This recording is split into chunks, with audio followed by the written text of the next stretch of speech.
simple de cráneo. Esta es la segunda teórica de cráneo del año y me corresponde darla en esta ocasión. Entonces, vamos a iniciar. Bueno, como siempre, un breve recuerdo anatómico. Lo grueso. ¿Qué es lo que tenemos que saber en relación al cráneo? La cabeza está conformada por dos segmentos, el cráneo y la cara. El cráneo, a su vez, está formado por una bóveda y una base. En el cráneo existen 8 huesos. Los 8 huesos están divididos en la bóveda y la base. La bóveda está conformada por un hueso frontal, el hueso occipital y los 2 huesos parietales. En cambio, la base está conformada por los 2 temporales, un etmoides y un esfenoides. Recordemos que el etmoides tiene una localización anterior y el esfenoides una localización posterior. También tenemos que recordar las suturas. Las articulaciones del cráneo se llaman suturas. Bueno, y tenemos las siguientes suturas. Tenemos la sutura coronal, que separa el hueso frontal de los parietales, la sutura sagital, que separa ambos huesos parietales, y la androidea, que es el occipital de los huesos. Y también la sutura escamosa, que separa el hueso temporal del resto de estructuras óseas. Existen regiones donde se unen las suturas que tienen una oscilación más lenta y se las denomina fontanelas. Las fontanelas las podemos observar en los bebés. Tenemos la fontanela anterior, o la fontanela posterior, o lambda. Un poquito recordar esta cuestión sobre los planos anatómicos. Conocemos estos 3 planos anatómicos: el plano coronal, por eso es el nombre, el plano sagital, que pasa de la sutura sagital o interparietal, y el plano axial, que es el que conocemos horizontal o transversal. Entonces, los planos coronal, sagital y axial son de gran utilidad en estudios como la tomografía y resonancia magnética. Bien, existen diferentes técnicas de imagen que nos permiten valorar el cráneo. Entre ellas, la radiografía simple, que es lo que nos vamos a en esta clase, la tomografía computarizada, que se constituye en el mejor estudio para valorar el cráneo y su contenido, la resonancia magnética, que también es de gran utilidad. Lo único malo, la única desventaja es el costo, que pues, no es muy accesible para muchas personas, y también el tiempo que dura este estudio. Angiografía, que nos permite valorar la parte de los vasos sanguíneos. Ecografía, que tiene mayor utilidad en los bebés, en los bebitos. Sin embargo, también se hace ecografía transcranial a adultos. Y los exámenes de medicina nuclear. Bueno, aquí tenemos. Entonces, la radiografía simple de abdomen, la tomografía, resonancia magnética. Miren, las imágenes de tomografía y resonancia magnética nos muestran mucho en gran detalle, tanto del cráneo como de su contenido, el cerebro, y de tejidos blandos. La resonancia magnética principalmente, tejidos blandos, nos muestra con mucho detalle. Bueno, aquí tenemos un ejemplo de una angiografía. Puede ser una angiografía en rayos X o también una angiotomografía, es lo que ahora se realiza con mayor frecuencia. Los estudios de ecografía que nos permiten valorar el cerebro de bebés. ¿Qué consideraciones tenemos que tener en relación a la radiografía de cráneo? Recordar que el cráneo es una de las partes más difíciles de radiografiar del cuerpo. Es necesario conocer la anatomía y las relaciones de los huesos para poder interpretar adecuadamente las imágenes y dar un diagnóstico correcto. Actualmente es menos frecuente solicitar radiografías, ya casi nadie solicita radiografías porque existen otras modalidades de imagen mucho mejores, como la tomografía y la resonancia magnética, que nos dan una valoración, como les había mencionado, tanto del cráneo y de su contenido. Sin embargo, hay situaciones en las que no es posible emplear estas modalidades. Por ejemplo, si estamos en provincia, difícil, ¿no? ¿De dónde vamos a sacar rápido una tomografía o una resonancia magnética? Entonces, no está disponible el uso de estos estudios modernos en determinadas situaciones, por lo que vamos a tener que recurrir sí o sí a un estudio simple de cráneo. Entonces, la radiografía de cráneo es un estudio simple.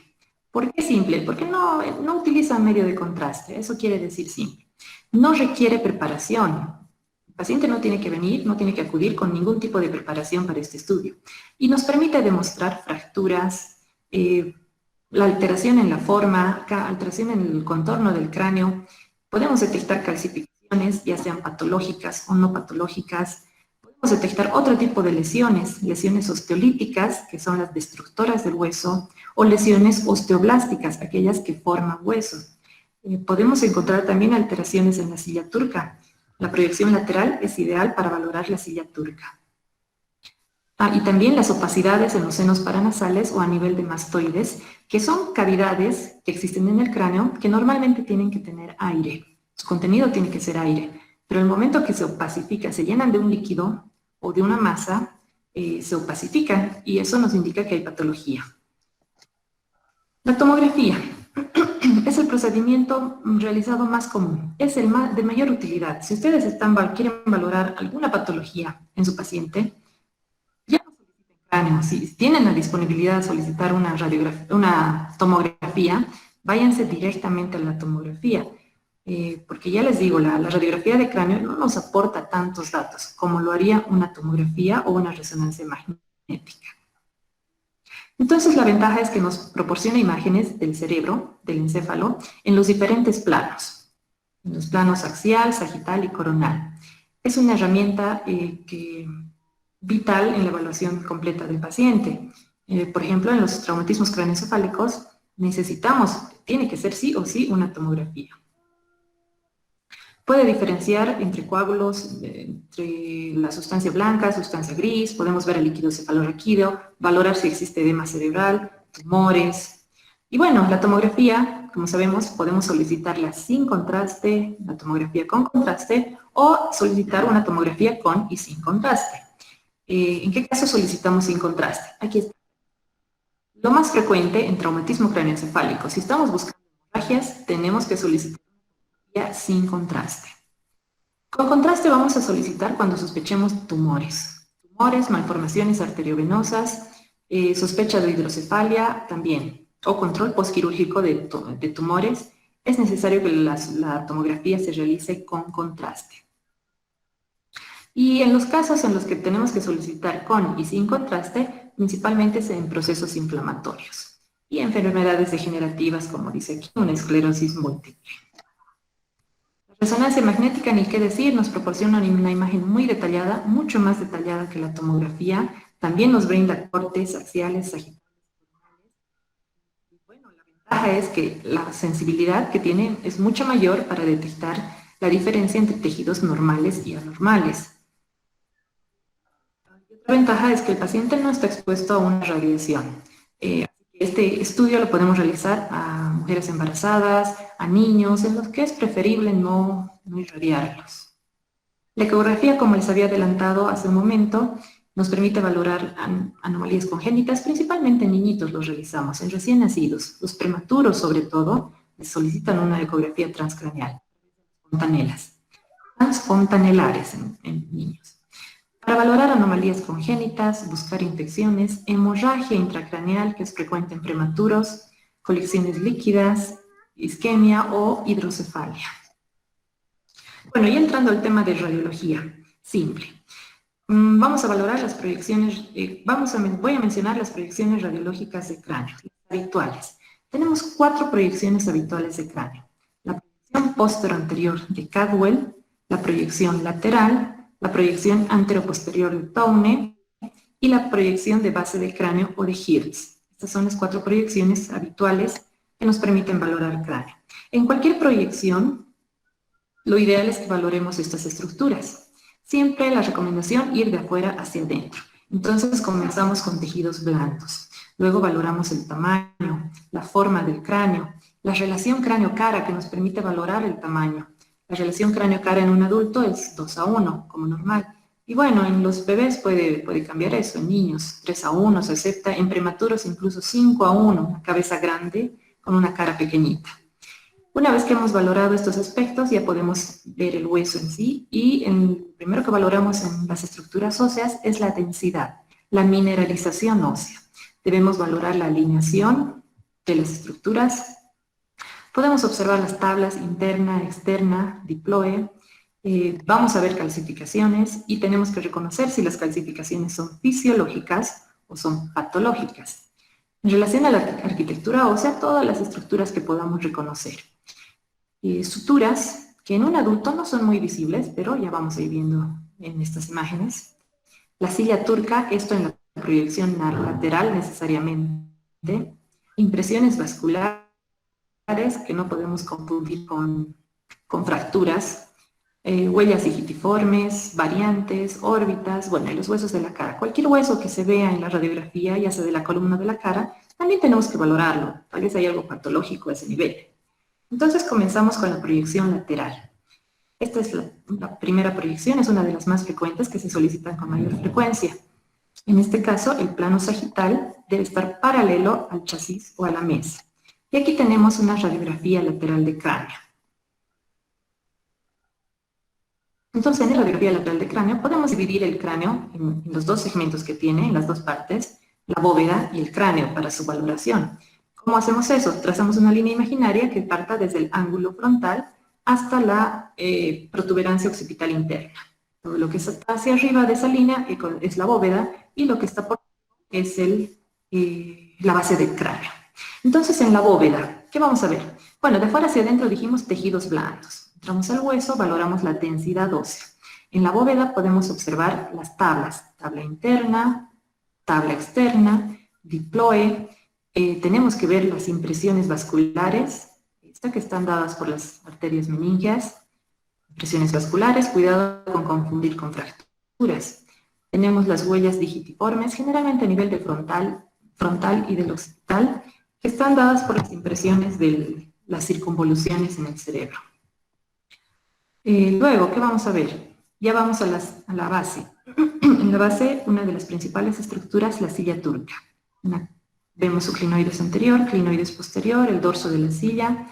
En una lateral verdadera no va a existir sobreposición de los bordes como en este caso, por ejemplo. Vamos a ver una silla de bordes muy definidos. Tenemos que valorar las estructuras que tienen aire en su interior, los senos paranasales. Tenemos el seno frontal, los senos esfenoidales, que están en relación con la silla turca. Por delante, anterior a los senos esfenoidales, encontramos a las celdillas etmoidales y, bueno, los senos maxilares que están a nivel de la cara, no muy visibles en esta imagen. Un área importante que tenemos que valorar en el cráneo son las celdillas mastoideas. Las celdillas mastoideas que deben contener aire, por eso se ven radiolúcidas. El momento que las celdillas mastoideas se pacifican, eso es patológico. Y se pacifican estas celdillas ya nos indica que hay un proceso inflamatorio, una mastoiditis. Después, ¿qué otra cosa podemos reconocer? Aquí hay una imagen radiolúcida un poco más gruesa que corresponde al conducto auditivo. Y por delante del conducto auditivo está la articulación temporomandibular. Toda esta imagen radiopaca más densa corresponde a la porción petrosa o los peñascos. Muy bien, entonces eso es lo que tenemos que valorar en una radiografía lateral de cráneo. Vamos con la siguiente. La proyección posterior, proyección de Cadwell. En la proyección posterior, el paciente aproxima la cara a la radiografía y el rayo ingresa por atrás y sale por adelante, por eso es proyección posterior. Entonces, en radiología, lo que tenemos que recordar es que todas las estructuras que están más cerca de la placa de la radiografía son las que mejor se ven en la imagen, las que se ven con mayor nitidez. Entonces, vemos Cadwell apoya la cara, acerca la cara a la radiografía. Por lo tanto, esta es la estructura que vamos a ver con mayor detalle. Cadwell nos muestra la cara del paciente. Entonces, no podemos confundir Cadwell con la lateral. Cadwell es totalmente diferente. En Cadwell vamos a realizar la siguiente valoración. De afuera hacia adentro, comenzamos, tejidos blandos. No pasa nada, no hay masas, no hay aumentos de densidad. Ingresamos en el hueso. Lo primero ya sabemos la densidad ósea, buscando lesiones osteoblásticas, osteolíticas. Nada malo. Después, podemos valorar la forma, tamaño, bueno, alteraciones de la forma. Podríamos observar en este caso un cráneo muy ancho, pero la lateral es mucho mejor para eso. Después, suturas. En este caso sí se ven las suturas. Miren, aquí tenemos una sutura. Esta es la característica de las suturas que tienen este borde dentado. Y es la sutura lambdoidea, no la confundan con la frontal. Esta es la sutura lambdoidea. La sutura frontal o coronal está hacia aquí adelante. Es más periférica, por eso no la vemos. Aquí vemos un poquito de la sutura interparietal o sagital. Después vamos a reconocer estructuras. La característica de Cadwell es que podemos observar las órbitas. Nos permite valorar la simetría, comparar la derecha con la izquierda. Entonces vemos órbitas, tenemos aquí al medio el tabique nasal, tenemos estructuras radiolúcidas que corresponden a los senos paranasales. En este caso tenemos a los senos frontales. Seno frontal derecho, seno frontal izquierdo, pueden ser asimétricos, pueden ser grandes, pueden ser pequeños, medianos, depende, hay variación en el tamaño. Aquí, a nivel medio, entre las órbitas y a ambos lados de la línea media, encontramos a los senos etmoidales, senos o cildillas etmoidales. Después habíamos mencionado el tabique, tenemos la cavidad nasal, en el interior de la cavidad nasal vemos unas opacidades tenues que corresponden a los cornetes inferiores, los cornetes medios, un poco más pequeñitos. Los cornetes superiores no son visibles. A nivel de las órbitas hay unas opacidades que están ahí de fondo, son los peñascos.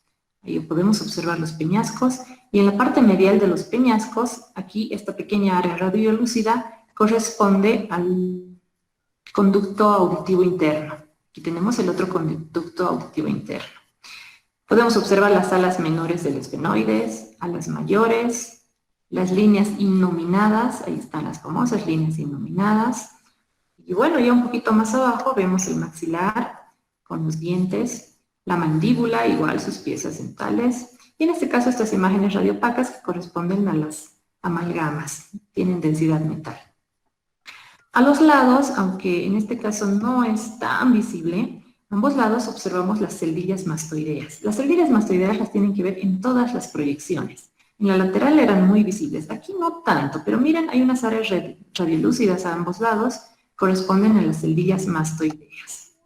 La siguiente proyección es la proyección anteroposterior de Towne. Entonces, en esta proyección, el paciente apoya la parte posterior del cráneo hacia la mesa, hacia la radiografía. El rayo ingresa por adelante y sale por atrás. Se llama anteroposterior.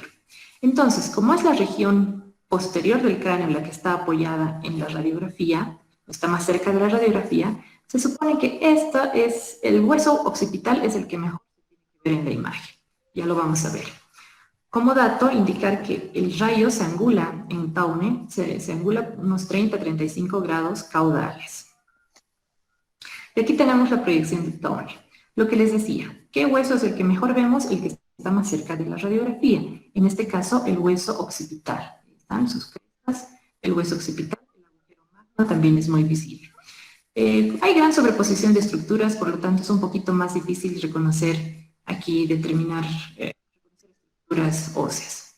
Pero miren, se observa con gran claridad las celdillas mastoideas, que son estas imágenes radiolúcidas que parecen unos panales de abeja.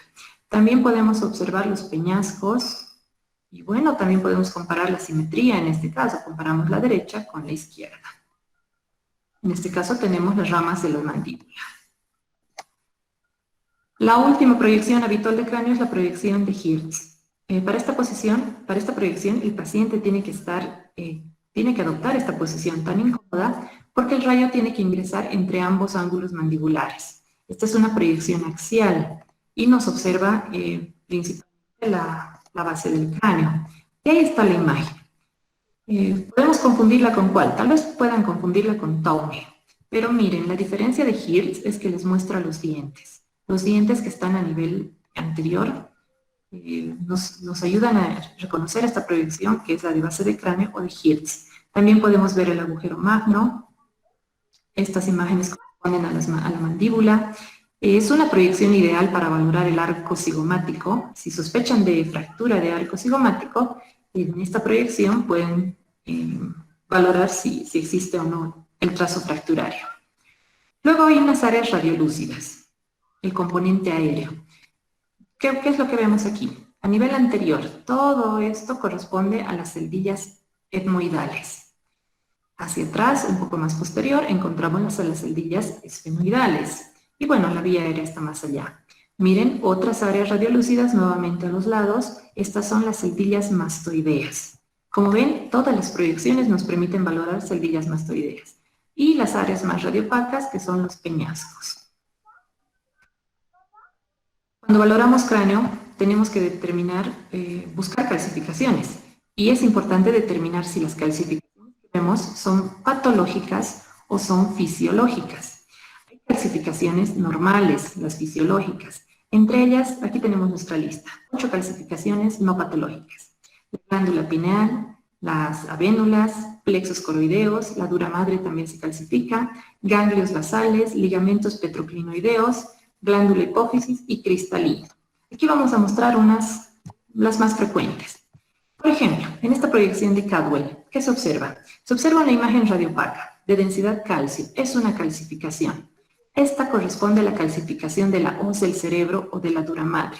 Que no les extrañe encontrar alguna vez en un cráneo una calcificación así, tan gruesa, tan grande, puede ser larga, puede estar a lo largo de toda la línea media, en todo el cráneo. La hoz del cerebro se calcifica con frecuencia. Entonces, esta es una calcificación fisiológica, que no les asuste el encontrarla alguna vez. Los plexos coroideos también se calcifican y los podríamos encontrar así. En esta proyección de Towne observamos 2 imágenes radiopacas redondeadas, a ambos lados equidistantes en relación a la línea media. Corresponden a los plexos coroideos calcificados. Lo vamos a ver en una tomografía, es mucho más visible. Aquí tenemos una proyección lateral, la silla turca, y en este caso esta es la calcificación fisiológica. Ligamento petroclinoideo, va desde la clinoides posterior hacia la porción petrosa del hueso. Después, si la pineal también se puede calcificar, y la glándula pineal se observa como una imagen radiopaca redondeada gruesa. Si la vemos de frente, está justo al medio. Una desviación de 2 milímetros de la glándula pineal hacia derecha o hacia izquierda ya nos sugiere algo patológico, que algo está ocupando espacio. Bueno, este es estas son tomografías, cortes axiales de tomografías, en las que les quería mostrar las calcificaciones. La glándula pineal, esta es la localización de la glándula pineal, a nivel central. Y como les decía, es una calcificación gruesa, única. Después, en esta imagen, se ven las calcificaciones de los plexos coroideos. ¿Dónde están los plexos coroideos? En los ventrículos. En este caso están en las astas posteriores de los ventrículos laterales. Y con mucha frecuencia los plexos coroideos se calcifican en un adulto. Aquí nuevamente la pineal calcificada. Y en nuestra lista decía ganglios basales. Aquí están. Estos son los ganglios basales. ¿Qué se llama esto? El núcleo lentiforme. Es ahí donde vamos a encontrar a las calcificaciones de los ganglios basales. Pueden ser gruesas como estas o pequeñas, puntiformes, y bueno, son normales, no nos deben preocupar. Aquí hay un ejemplo de una calcificación de la hoz vista en tomografía. Craniosinostosis, ya estamos entrando a lo patológico. ¿Qué es la craniosinostosis? Es el cierre precoz de suturas craneales. Y dependiendo qué sutura se cierra primero, nos puede provocar una deformidad en el cráneo. Entonces, entre las craniosinostosis más frecuentes están la dolicocefalia. La dolicocefalia, que es el cierre precoz de la sutura sagital. ¿Qué va a dar lugar? Va a dar lugar a una deformidad del cráneo, un alargamiento del cráneo, porque eso es lo que quiere decir dólico. Dólico indica largo. Cráneo largo quiere decir dolicocefalia. Y entonces una dolicocefalia lo podemos apreciar en una proyección lateral de cráneo. Ahí está, dolicocefalia. Y en esta reconstrucción volumétrica de una tomografía, miren, la tomografía nos da imágenes excelentes. Podemos ver que evidentemente la sutura sagital está cerrada. Y esto está condicionando al alargamiento del cráneo. Otra craniosinostosis frecuente es la braquicefalia. ¿Qué pasa en la braquicefalia? El cierre precoz es de la sutura coronal o lambdoidea. ¿Y qué le pasa al cráneo? Como se cerró la sutura coronal o lambdoidea en forma precoz, el cráneo comienza a crecer a lo ancho. Y vamos a tener un cráneo ancho que lo podemos diagnosticar en una Cadwell, por ejemplo. Otros tipos de craniosinostosis son la plagiocefalia, que es el cierre de una sutura lambdoidea unilateral, o puede ser de una sutura coronal unilateral también. La trigonocefalia, otro ejemplo de craniosinostosis. En este caso se cierra precozmente la sutura metópica. Recordamos la sutura metópica en la vida fetal unía los huesos frontales. Este es un aspecto también del cráneo. Cuando existe una craneosinostosis, podemos llegar a observar un cráneo de este tipo. Se denomina cráneo en bronce batido, así se llama el signo radiológico, cráneo en bronce batido. Y esto se refiere a estas imágenes radiolúcidas que se observan en el cráneo, que corresponde en realidad al aumento del patrón de las circunvoluciones. Y esto es debido a un incremento de la presión intracraneal. O sea, ¿qué pasa en una craneosinostosis? Como se cerraron las suturas en forma prematura, bueno, el cerebro sigue creciendo. Y como sigue creciendo y el cráneo ya no se extiende, aumenta la densidad, la presión intracraneal dentro del cráneo, aumenta la presión intracraneal y va a dar lugar a un aspecto parecido a este, con el aumento del patrón de las circunvoluciones que se observan como estas imágenes radiolúcidas. Ya les digo, este signo radiológico se conoce como el cráneo en bronce batido. Microcefalia, una alteración en relación al tamaño del cráneo, valorado adecuadamente en una proyección lateral. Y bueno, en este caso sí nos sirve mucho tomar en cuenta la relación cráneo-cara. Debería ser 2:1, pero miren aquí, la relación cráneo-cara está 1, menos de 1:1. Microcefalia. La platibacia es el aplanamiento de la base del cráneo en sus dos modalidades, la invaginación basilar e impresión basilar, que ya lo van a leer después. Meningoencefalocele o meningocele son patologías en las cuales existe una abertura anormal del cráneo, a través de la cual se hernian meninges o parte del cerebro, o parte del cerebro. Si solamente se hernian meninges, se denomina meningocele, ¿no es cierto? Y si aparte de los meninges se hernia el contenido cerebral, lo denominamos meningoencefalocele. La hipertensión intracraneal también puede ser diagnosticada en una radiografía simple, o podemos sospechar de hipertensión intracraneal en la radiografía simple. ¿Cuáles son los signos radiológicos? El agrandamiento del tamaño del cráneo, el ensanchamiento de suturas, las impresiones digitales, esto era lo que veíamos hace rato como el incremento del patrón de las circunvoluciones, una vascularidad aumentada que puede presentarse o no, y la erosión de la silla turca, que en ocasiones también acompaña a una hipertensión intracraneal. Entonces aquí tenemos el ejemplo del ensanchamiento de las suturas. Más de 2 milímetros de separación en la sutura, más de 2 milímetros de espesor de la sutura, esto ya es considerado patológico. Ya hablamos de ensanchamiento.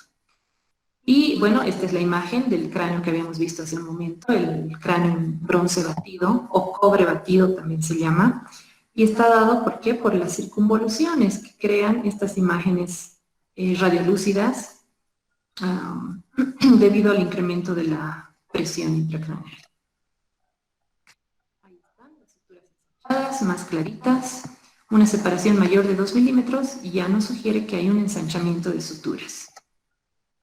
Entre las calcificaciones patológicas, como ven en la lista, en el libro de Pedrosa, tenemos una lista muy grande de calcificaciones. Las clasifican en superficiales, extracerebrales, las intracraneales, pueden ser localizadas, pueden ser múltiples, pueden ser simétricas, bueno, hay todo tipo. ¿Cómo vemos las calcificaciones? Se observan como imágenes radiopacas. Imágenes radiopacas, en este caso son múltiples, diseminadas. Puede estar en relación a una esclerosis tuberosa, enfermedades como el citomegalovirus, toxoplasmosis, que nos dan calcificaciones diseminadas. Luego podemos encontrar lesiones localizadas. Miren aquí, áreas radiopacas que nos sugieren que hay calcificaciones localizadas. En este caso pueden ser tumores, pueden ser abscesos calcificados, meningiomas, y bueno, hay una gran lista de enfermedades que pueden llegar a calcificar y pueden observarse en una radiografía simple de cráneo. En esta radiografía lateral, por ejemplo, podemos observar múltiples calcificaciones, imágenes radiopacas de densidad calcio, que en este caso corresponden a cisticercosis. Esta es la cisticercosis calcificada. Erosiones. ¿Qué son las erosiones? Es la destrucción ósea. Igual el libro nos da unos ejemplos de causas de erosiones. Por ejemplo, los tumores epidermoides, hemangiomas pueden provocar erosiones. Los tumores secundarios, las metástasis. Las metástasis, si bien pueden ser osteoblásticas, pueden ser osteolíticas. Bueno, las que erosionan el hueso son las que se ven radiolúcidas. Tenemos el mieloma múltiple que también nos va a originar erosiones. Y bueno, entre las causas no tumorales, histiocytosis X, fracturas, ya vamos a ver. Aquí tenemos ejemplos de erosiones. Entonces, como en la erosión existe destrucción ósea, ¿qué es lo que vamos a observar? Vamos a observar imágenes radiolúcidas. Esto corresponde a la destrucción ósea. En este caso puede tratarse de una histiocytosis X. Esto también puede ser un mieloma, depende de los antecedentes. Aquí podemos observar un área donde no existe, hay destrucción ósea. Puede tratarse también de un tumor, una lesión osteolítica destructora de hueso. Puede ser un tumor primario, secundario. Hay una patología, es el hiperparatiroidismo y nos origina un aspecto especial en el cráneo. Es el cráneo en sal y pimienta. ¿Por qué se llama cráneo en sal y pimienta? Porque en el cráneo vamos a observar múltiples imágenes puntiformes radiolúcidas. Estas imágenes puntiformes radiolúcidas con las otras imágenes radiopacas le dan este aspecto en sal y pimienta. Entonces este es un signo radiológico importante que muchas veces les gusta preguntar a los docentes y se da en el hiperparatiroidismo. Entonces, este cráneo, ¿qué es lo que sucede en el hiperparatiroidismo? Hay reabsorción ósea. Por eso aparecen las imágenes puntiformes radiolúcidas. Entre las enfermedades que forman hueso o las enfermedades que aumentan la densidad ósea, las hiperostosis, tenemos varias. La enfermedad de Payet, entre ellas, tenemos la displasia, tenemos, a ver, vamos a ir viendo algunas. La enfermedad de Payet, esta es una de las más representativas en este grupo. ¿Qué sucede? En la enfermedad de Payet tenemos que reconocer dos fases. Una fase osteolítica, en la que el hueso se destruye, y posteriormente se da una fase osteoblástica, en la que se forma el hueso. Pero esta formación del hueso ya es algo desordenada, ya es de aspecto heterogéneo. Y este cráneo se lo observa con un aumento de la densidad, pero de aspecto heterogéneo. Ahí está, aquí se puede observar. Esta es la imagen, esta imagen le da un aspecto al cráneo de algodón. Este es el cráneo en algodón y se observa en la enfermedad de Payet. ¿A qué se debe? Hay un engrosamiento del hueso, pero como es un hueso nuevo que se está formando, es de aspecto heterogéneo. Eso es el aspecto de algodón. La osteopetrosis es otra enfermedad que nos puede aumentar la densidad del hueso, pero en este caso es de forma más homogénea. Es un incremento generalizado de la densidad del hueso en forma homogénea. Aquí podemos observar el signo del antifaz o de la máscara de Arlequín, que es similar a los antifaces que utilizamos en carnaval y se debe al engrosamiento de los bordes óseos a nivel de la órbita, que confiere esta imagen. ¿Cuál es el problema en la osteopetrosis? Es un fallo en la función de los osteoclastos. La displasia fibrosa, otra patología en la que existe un aumento de la densidad ósea, pero es en forma localizada. En este caso, ¿qué pasa? El tejido óseo es reemplazado por tejido fibroso. Y nos va a provocar una serie de malformaciones, anomalías en el rostro o en el cráneo del paciente, debido a que existe un aumento del volumen de las estructuras óseas, que en realidad está reemplazado por tejido. Otra patología donde se altera la densidad ósea, la osteogénesis imperfecta. Hay una disminución generalizada de la densidad ósea. Estos son los huesos de cristal. Un pequeño golpecito a este paciente y se le fractura el cráneo con mucha facilidad. Las fracturas las podemos clasificar en lineales, diastásicas, conminutas, abiertas. Las fracturas lineales se observan así, como unos trazos lineales radiolúcidos delgados. No los pueden confundir con las impresiones vasculares, hay que tener cuidado con eso. Aquí tenemos una fractura diastásica. ¿Qué quiere decir diástasis? La separación. Entonces, es una fractura en la que existe separación de los fragmentos. Tenemos fracturas abiertas. Aquí a este pobre paciente le han debido dar un balazo, ¿no es cierto? Algo muy grave. Y evidentemente esto es una fractura expuesta. El hueso con seguridad está expuesto. Fracturas conminutas, aquellas fracturas en las que se observan más de 2 trazos fracturarios. También hay fracturas con hundimiento. En estos casos no vemos el trazo lineal característico que observamos antes. Lo que observamos es un área más radiopaca, con cavidad externa, que se localiza a nivel de la fractura. Y bueno, y la reconstrucción volumétrica en tomografía nos permite apreciarla con mucho más detalle. Nos da una imagen mucho mejor para caracterizar una fractura con hundimiento. Tenemos el quiste leptomeningeo. Siempre que exista una fractura en cráneo, hay que hacer seguimiento. Hay que solicitar después de unos 3 meses otra radiografía para ver si esta fractura ha cerrado totalmente, porque existen casos donde puede haber complicaciones de la fractura, y el quiste leptomeningeo es una complicación de una fractura. Miren, aquí está un trazo fracturario. ¿Y qué pasa en ocasiones, principalmente en niños? A través de este trazo fracturario se hernian las meninges, y como existe pulsatilidad, estas meninges van separando poco a poco los fragmentos óseos, miren, van provocando una separación con el tiempo, y esto es lo que denominamos quiste leptomeningeo. A través de esta abertura están herniadas las meninges, e incluso en algunos casos del mismo cerebro. Entonces siempre hay que hacer seguimiento a las fracturas, principalmente en niños, porque podemos encontrar complicaciones como estas. Los hematomas, como se pudieron dar cuenta, en el cráneo podemos ver fracturas, podemos ver lesiones osteoblásticas, osteolíticas, pero en caso de trauma no podemos valorar al cerebro. El cráneo en la radiografía no nos permite eso. Para valorar las estructuras encefálicas o la estructura encefálica, tenemos que recurrir sí o sí a la tomografía. Por eso, paciente tequeado, hay que solicitar la tomografía sin contraste. Nos va a permitir encontrar este tipo de hematomas. Estos son los 2 hematomas más frecuentes. El hematoma subdural, que es una lesión que presenta una concavidad interna, forma de media luna, esa es la característica. Y en este caso el hematoma tiene un componente en la sangre, es de tipo venosa. En cambio, el hematoma epidural tiene una forma biconvexa, y eso lo diferencia del hematoma subdural. La forma biconvexa, aquí la sangre es de tipo arterial, es peligroso, y generalmente el hematoma epidural se asocia a una fractura en el cráneo. Así que hay que buscar la fractura. ¿Dónde vamos a buscar la fractura? Vamos a utilizar la ventana ósea. O sea, la tomografía nos ofrece diferentes ventanas para poder valorar las estructuras.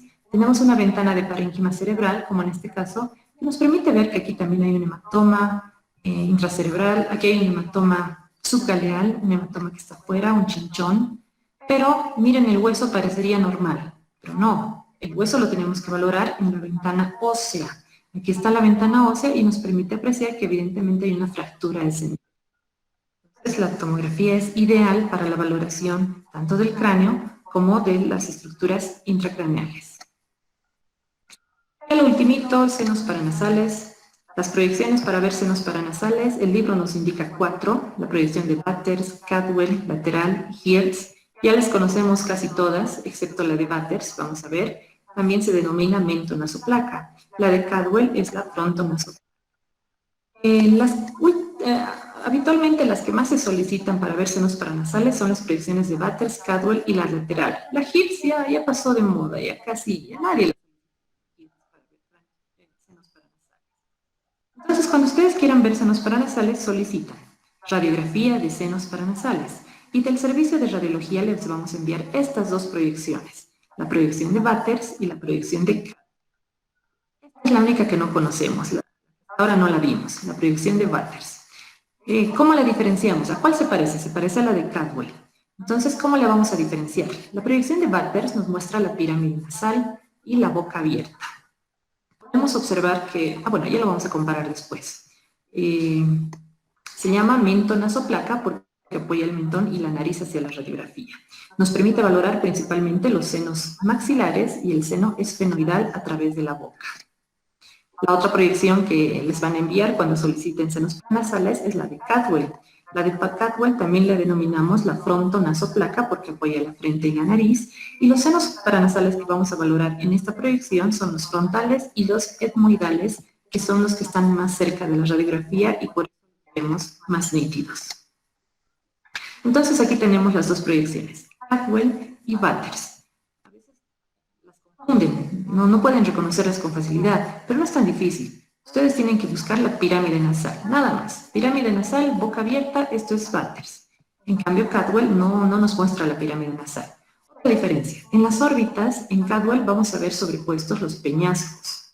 En cambio, en Batters no se sobrepone nada en las órbitas. Repito, con Cadwell valoramos senos frontales y etmoidales. Y con Batters valoramos los senos maxilares y esfenoidales.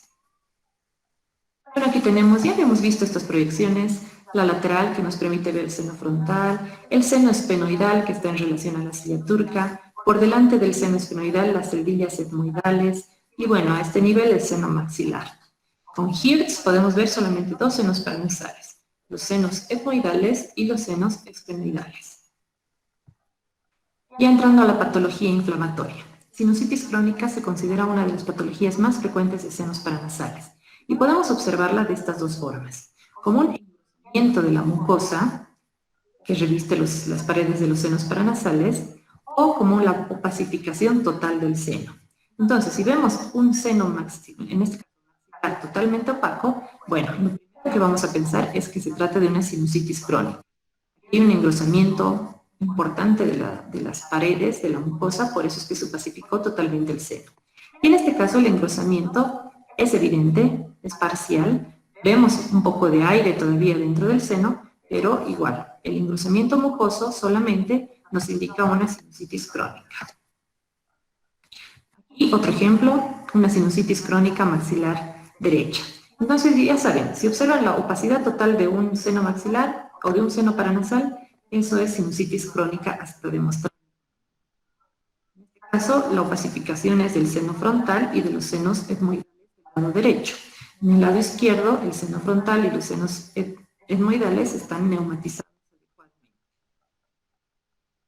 Aquí tenemos una tomografía que nos muestra cómo se observa este engrosamiento. Miren, la tomografía es lo ideal. Si ustedes quieren ver senos paranasales, soliciten tomografía. Ya ven, los rayos X a veces es un poquito difícil de interpretar o no se lo puede hacer con un 100% de precisión. En cambio, en la tomografía, sí, la tomografía nos muestra la sinusitis crónica con su engrosamiento mucoso. La sinusitis aguda, ¿qué signos tiene?